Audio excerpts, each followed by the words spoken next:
शुक्लाम्बरधरं विष्णुं शशिवर्णं चतुर्भुजं प्रसन्नवदनं ध्यायेत् सर्वविघ्नोपशान्तये।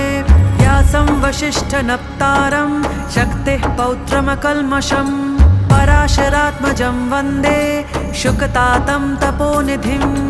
व्यासाय विष्णुरूपाय व्यासरूपाय विष्णवे नमो वै ब्रह्मनिधये वासिष्ठाय नमो नमः।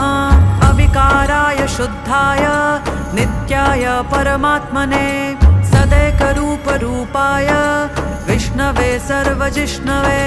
यस्य स्मरणमात्रेण जन्मसंसारबन्धनात् विमुच्यते नमस्तस्मै विष्णवे प्रभविष्णवे। ॐ नमो विष्णवे प्रभविष्णवे। श्रीवैशम्पायन उवाच श्रुत्वा धर्म